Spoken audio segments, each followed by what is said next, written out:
Hi friends! Something big is changing between Canada and the United States, and most people haven't even noticed. After years of close trade and quiet cooperation, Canada is slowly turning away. Ontario just signed a $20 billion battery deal with Europe, not a single unit going to the US. At the same time, it raised electricity prices on American states and paused major defense deals. All of this without drama, without headlines, just action. Is this the beginning of a new chapter, or the quiet end of an old one? But before we dive in, make sure to subscribe to the channel. We bring you the most urgent global updates, exclusive conflict insights, and accurate forecasts you won't find elsewhere. This isn't just a business transaction, it's a statement. It's a response to rising American tariffs that have made it increasingly difficult for Canadian goods to cross the border without penalty. In 2025, when Washington raised steel and aluminum duties to 50%, Ontario didn't wait for apologies. It took action. Rather than pleading with Washington, it pivoted toward partners that offer more predictability and cooperation. Europe became that partner. The Volkswagen project is just the beginning. Trade patterns that once flowed smoothly across the US border are shifting eastward. Ontario is retooling itself, from workforce training to infrastructure, to serve European standards, not American demands. Cities like Detroit and Buffalo that once thrived on Ontario's exports are being replaced by ports like Rotterdam and Hamburg. And it's not just EV batteries. Nickel and lithium from Northern Ontario, hydroelectric energy from the province's rivers, and clean hydrogen from Thunder Bay are all now part of a growing economic link with Europe. European investors are lining up to finance green energy and advanced manufacturing in Canada. Ontario, once a loyal supplier to the US, is becoming Europe's North American gateway. The consequences for the US are deeper than lost contracts. Canada's clean power has long helped keep the lights on in states like Michigan and New York. In 2025, Ontario introduced a 25% surcharge on energy exports to the US, a bold move that triggered panic among utilities and government officials. It wasn't just about price, it was a warning. Don't take your neighbor's reliability for granted. This strategic shift has also reached the defense sector. Canada, long a loyal customer of American military technology, has paused its deal to purchase F-35 fighter jets and begun courting European suppliers instead. Countries like France and Sweden are now in talks with Canadian defense officials. The message is clear. Canada wants more control over its future, and Europe is offering options that the US no longer does. Prime Minister Mark Carney made his first major diplomatic visit in 2025, not to Washington but to Paris, a symbolic departure from tradition that underscores this realignment. Canada is no longer looking south by default, it's looking outward, reassessing its alliances, and placing bets on partners who share its long-term vision for clean energy, stable trade, and technological independence. The implications ripple through everything: energy, trade, defense, investment. Major Canadian pension funds are withdrawing capital from US markets and reinvesting billions in Europe. Especially in Germany and Scandinavia, Canadian companies are increasingly using euros for international deals, reducing their reliance on the US dollar. Ontario in particular is no longer just reacting to American decisions. It is actively reshaping its own economic destiny. New plants are built with European specs in mind. Labor is trained to meet EU regulations. Supply chains are recalibrated to stretch across the Atlantic. This is not a temporary adjustment. It's a long-term realignment. Other provinces are watching. Quebec is deepening trade through its Atlantic ports. British Columbia is drawing global interest in its green infrastructure. If they follow Ontario's path, Canada's overall direction could shift permanently away from North American dependency. And what of the US? For now, it remains largely silent. Tariffs continue, outreach is minimal, and assumptions of loyalty persist. But Canada's moves are no longer based on proximity. They're based on trust, opportunity, and shared ambition. And America, at this moment, isn't offering enough of any. The old North American trade relationship isn't breaking, but it's bending hard. If the trend continues, North America's future may not be led from Washington. It may be shaped by Ottawa's choices and powered by transatlantic ties. Ontario's pivot isn't happening in a vacuum. It's part of a broader recalibration in how countries view their alliances, their dependencies, and their future. What was once unthinkable, Canada, The dependable neighbor moving away from US economic gravity is now a matter of policy, investment, and intent.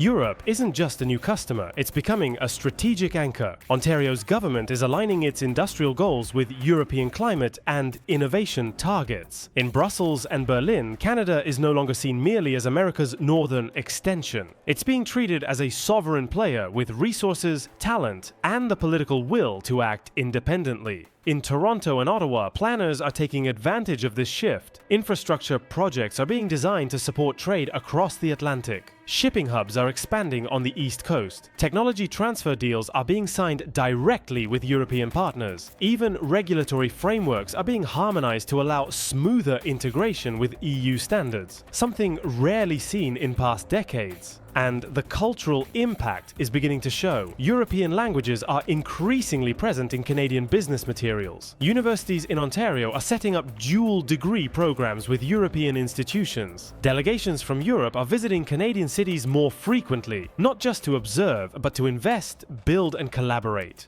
For many Canadians, especially in younger generations, the idea of depending so heavily on one neighbor has begun to feel outdated. They see the turbulence in American politics, the unpredictability of its trade policy, and the growing volatility in US regulatory decisions. The appeal of a diversified global footprint has never been stronger. Meanwhile, US policymakers appear to be misreading the moment. Rather than asking why their closest trading partner is actively seeking alternatives, they continue to treat tariff hikes and economic pressure as bargaining tools. But Canada is no longer bargaining, it's building something else. And that's where the deeper shift lies. For years, Canada's economy was shaped around proximity. Now it's being shaped around principles. Climate action, economic predictability, open collaboration, and long-term growth. Europe fits those principles. The current US posture doesn't. This change isn't loud and it isn't dramatic, but it is structural. The connections being made today, through energy deals, trade corridors, and defense discussions, are designed to last decades. And every agreement that bypasses the US chips away at Washington's central role in the North American system. Will the United States adapt? It could.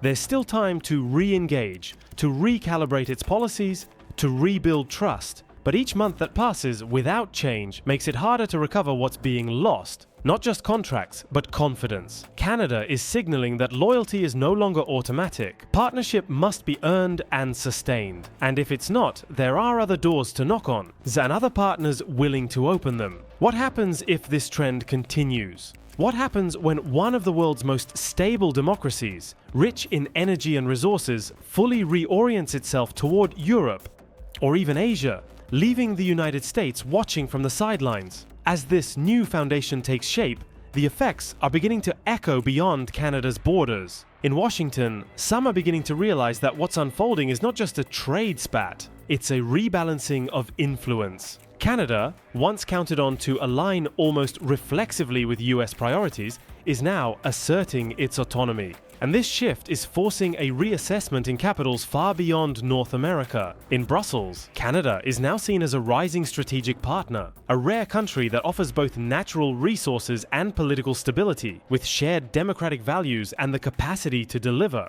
For the European Union, strengthening ties with Canada isn't just good business. It's a way to hedge against instability in other regions, including their own challenges with China and Russia. What started as a few high-profile investments may soon develop into formalized partnerships, with more transatlantic trade agreements, joint R&D green tech, and even closer military cooperation through NATO. In Asia, especially in Japan and South Korea, Canada's moves have also been noted. Both countries are heavily reliant on resource imports and are looking for politically neutral, reliable suppliers. British Columbia has already drawn serious interest from East Asian investors in its clean hydrogen and port logistics sectors. As Ontario moves toward Europe, the western provinces may soon lean further into the Pacific. Meanwhile, American industries are quietly feeling the consequences. US auto manufacturers, long accustomed to a steady flow of parts from Canadian factories, are experiencing higher costs and longer delivery times. Construction firms, which depend on Canadian steel and aluminum, are scaling back projects or seeking alternative suppliers. Energy grid operators near the northern border have begun reassessing their backup systems in light of Ontario's new electricity surcharge. The political class in Washington, however, remains largely divided on how to respond. Some view Canada's turn as a temporary response to tariff friction, something that will reverse itself with time. Others see it for what it is, a deeper recalibration of economic identity. Yet, policy remains reactive instead of strategic. Trade barriers persist. There's little diplomatic outreach, and the assumption that America's market is too big to walk away from continues to linger, despite mounting evidence to the contrary. Canada, for its part, is not closing doors. It continues to trade with the US, and it likely always will. But it is changing the terms of that relationship, not through confrontation, but through alternatives. It's building an economy that doesn't rely on Washington's approval, and in doing so, it's quietly rewriting the rules of regional cooperation. This realignment could reshape the entire continent if Ontario succeeds, and early indicators suggest it will.